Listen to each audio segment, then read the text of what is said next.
नमस्कार, चलिए जानते हैं हरियाणा की सिलेक्टेड काम की और महत्वपूर्ण बड़ी खबरों को। पर इससे पहले वीडियो को लाइक करना बिल्कुल ना भूलें। राहुल ने बीजेपी के खिलाफ मांगा आपका हाथ, लेकिन केजरीवाल की पार्टी ने खींच दी लक्ष्मण रेखा। हरियाणा विधानसभा चुनाव को लेकर हलचल तेज है। ऐसे में कांग्रेस में मंथन का दौर जारी है। इस बीच राहुल गांधी ने हरियाणा में आम आदमी पार्टी से गठबंधन की इच्छा जाहिर की है। हरियाणा विधानसभा चुनाव के नजदीक आते ही कांग्रेस पार्टी गठबंधन की बातचीत में उलझ गई है, खास तौर पर आप के साथ, जिसने करीब 20 सीटों की मांग की है। सूत्रों के हवाले से बताया गया है कि मंगलवार को कांग्रेस की केंद्रीय चुनाव समिति की पहली बैठक के दौरान शीर्ष नेता ने एक लिस्ट पेश की, जिसमें आपकी ओर से मांगी गई सीटों का जिक्र है। हरियाणा चुनाव के लिए भाजपा की लिस्ट होगी जारी। करीब 60 नामों को मिलेगी हरी झंडी। हरियाणा में तीसरी बार सरकार बनाने के प्रयासों में जुटी भाजपा ने प्रत्याशियों पर मंथन का काम पूरा कर लिया है। प्रदेश की सभी 90 विधानसभा सीटों के लिए नामांकन का दौर शुरू होगा। इसके चलते भाजपा ने प्रत्याशियों की पहली लिस्ट घोषित करने की रणनीति बनाई है। इस लिस्ट में 50 से 60 उम्मीदवारों के नाम शामिल होंगे। करनाल में मुख्यमंत्री नायब सैनी का कांग्रेस और आप पर हमला। करनाल के नीलोखेड़ी विधानसभा क्षेत्र के तरावड़ी में आयोजित जन आशीर्वाद यात्रा के दौरान मुख्यमंत्री नायब सिंह सैनी ने कांग्रेस और आम आदमी पार्टी पर जमकर निशाना साधा। उन्होंने कांग्रेस और आप की संभावित गठबंधन पर टिप्पणी करते हुए कहा कि दोनों पार्टियां भ्रष्टाचार में लिप्त हैं और उनका गठबंधन पहले भी लोकसभा चुनावों में हुआ था। मुख्यमंत्री ने कहा है कि कांग्रेस और आप खुद को ईमानदारी का चेहरा दिखाते हैं, लेकिन असलियत में उनका नकाब उतर जाता है और भ्रष्टाचार सामने आ जाता है। जनता अब इनके झूठ को समझ चुकी है और उनके बहकावे में नहीं आने वाली। अब सोनीपत में नहीं जलेगी पराली, इस पर रोक के लिए कई स्तर की कमेटियां गठित।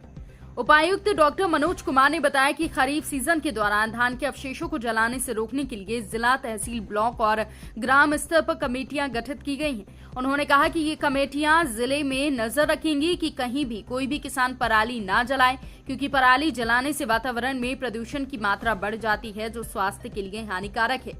उपायुक्त ने बताया कि जिला स्तर पर गठित कमेटी में सीईओ, जिला परिषद, डीआरओ, डीडीपीओ, कृषि और किसान कल्याण विभाग के उप निदेशक शामिल होंगे। सीएम नायब सैनी का कांग्रेस के हरियाणा मांगे हिसाब अभियान पर तंज। हरियाणा में मुख्यमंत्री नायब सैनी ने करनाल के नीलोखेड़ी में जन आशीर्वाद यात्रा को संबोधित किया। इसी के साथ मुख्यमंत्री ने कांग्रेस पर निशाना साधा। मुख्यमंत्री नायब सिंह सैनी ने मंगलवार को कांग्रेस के हरियाणा मांगे हिसाब अभियान पर कटाक्ष करते हुए कहा कि भाजपा सरकार नियमित रूप से लोगों को अपने काम का हिसाब देती है, पर विपक्षी पार्टी बताए कि उसने सत्ता में रहते हुए क्या किया। मुख्यमंत्री नायब सैनी ने आरोप लगाया कि लोकसभा चुनावों के दौरान कांग्रेस ने झूठ बोला और गलत सूचना फैलाई कि अगर प्रधानमंत्री मोदी तीसरी बार प्रधानमंत्री बने तो संविधान बदल जाएगा।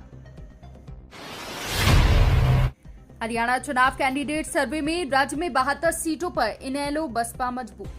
हरियाणा में भाजपा और कांग्रेस के बीच मुकाबले में कई सीटों पर इनेलो बसपा गठबंधन भी मजबूत दावेदार माना जा रहा है। राज्य की 90 विधानसभा सीटों में से 72 ऐसी हैं जहां गठबंधन अपनी उपस्थिति दर्ज करवा सकता है। 23 अगस्त से 27 अगस्त तक चले सर्वे में जनता से पूछा गया कि इस गठबंधन के लिए सबसे मजबूत कैंडिडेट कौन हो सकता है। इसमें लोगों ने इनेलो बसपा के पक्ष में जमकर वोट किया। गोकुल सेतिया कांग्रेस में शामिल, टिकट मांग रहे नेताओं में मची खलबली। हरियाणा की सिरसा विधानसभा क्षेत्र से पिछली बार निर्दलीय और इनेलो के समर्थन से चुनाव लड़ चुके गोकुल सेतिया मंगलवार को कांग्रेस में शामिल हो गए। पूर्व मुख्यमंत्री भूपेंद्र सिंह हुड्डा, हरियाणा कांग्रेस प्रभारी दीपक बाबरिया, हरियाणा कांग्रेस के प्रदेश अध्यक्ष उदय भान और स्क्रीनिंग कमेटी के अध्यक्ष अजय माकन के नेतृत्व में गोकुल मंगलवार को दिल्ली में कांग्रेस में शामिल हुए। उनके कांग्रेस में शामिल होने से टिकट की मांग कर रहे नेताओं में खलबली मच गई है। पैरालंपिक में पदक जीतने वाले एथलीट्स को पीएम नरेंद्र मोदी ने दी बधाई। पेरिस में चल रहे पैरालंपिक में भारतीय खिलाड़ी शानदार प्रदर्शन कर रहे हैं। इस बीच प्रधानमंत्री मोदी ने पैरालंपिक में मेडल जीतने वाले योगेश कथुनिया, सुमित अंतिल, शीतल देवी और राकेश कुमार से मोबाइल पर बातचीत की। इस दौरान पीएम ने खिलाड़ियों का हौसला बढ़ाते हुए उन्हें बधाई दी। जेपी नड्डा से मिले देवेंद्र बबली, एक दिन पहले ही की है पार्टी ज्वाइन। हरियाणा के पूर्व पंचायत मंत्री देवेंद्र सिंह बबली ने मंगलवार को दिल्ली में भारतीय जनता पार्टी के राष्ट्रीय अध्यक्ष जेपी नड्डा से उनके आवास पर मुलाकात की। देवेंद्र बबली ने कहा कि मेरे लिए सौभाग्य की बात है कि मुझे उनके अनुभव और मार्गदर्शन से प्रेरणा लेने का अवसर मिला है। खत्म हुआ इंतजार, आरआरबी एनटीपीसी की 11,588 पदों पर नोटिफिकेशन जारी। रेलवे रिक्रूटमेंट बोर्ड ने 11,588 पदों पर भर्ती का नोटिस जारी किया है। इसमें ग्रेजुएट कैटेगरी के तहत कुल 8,113 पद और अंडर ग्रेजुएट कैटेगरी के तहत 3,445 पद भरे जाएंगे।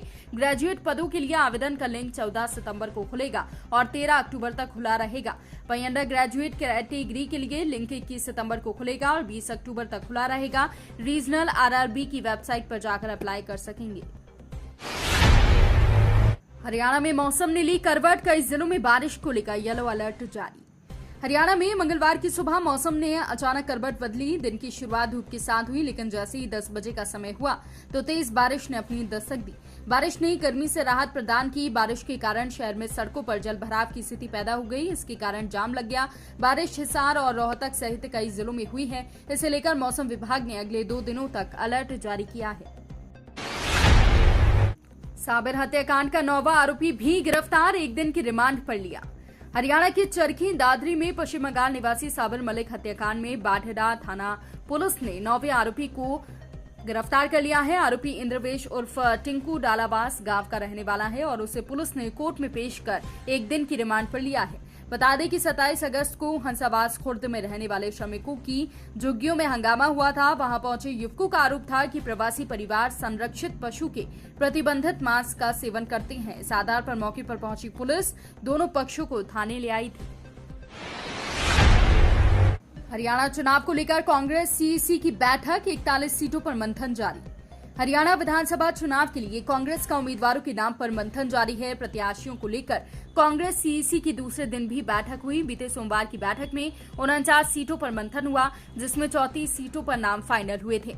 हालांकि 15 सीटों पर रिव्यू करने के लिए स्क्रीनिंग कमेटी को बुलाया गया था। बाकी सीटों पर मंथन करने के लिए कांग्रेस मुख्यालय में बैठक का दौर जारी है। हिमाचल के आर्थिक संकट पर हरियाणा में चढ़ा राजनीतिक पारा। भाजपा ने वादे पूरे न करने पर कांग्रेस को घेरा। वित्तीय संकट से जूझ रहे हिमाचल प्रदेश को लेकर हरियाणा में राजनीतिक पारा चढ़ गया है। पड़ोसी प्रदेश में महिलाओं को 2,000 रुपए महीना देने और कर्मचारियों के लिए पुरानी पेंशन योजना लागू करने का वादा कर सत्ता में आई कांग्रेस पर हमलावर भाजपा का आरोप है कि सुक्खू सरकार ने हिमाचल को आर्थिक रूप से रसातल में पहुंचा दिया है। हिमाचल प्रदेश की सरकार अभी तक अपने 2 लाख कर्मचारियों को अगस्त का वेतन और 1.5 लाख पेंशनर्स को पेंशन नहीं दे पाई है। बीएसएनएल ने कर दिया खेल, जियो, वोडाफोन और एयरटेल सब फेल। बीएसएनएल ने 84 दिनों की वैधता वाले 599 रुपए का प्लान पेश किया है, जिसमें हर दिन 3 GB डेटा मिलेगा। प्लान के तहत सभी नेटवर्क पर अनलिमिटेड कॉलिंग और प्रतिदिन 100 SMS भी मिलते हैं। डेटा लिमिट खत्म होने के बाद इंटरनेट की स्पीड 40 kbps तक घट जाएगी। इस प्लान के साथ ग्राहकों को Zing music, BSNL tunes, game on और एस्ट्रोटेल ऐप्स का मुफ्त एक्सेस मिलता है। तो ये थी आज की बड़ी खबरें। रोजाना ऐसे ही सबसे पहले ताजा अपडेट पाने के लिए चैनल को सब्सक्राइब करना बिल्कुल ना भूलें। धन्यवाद।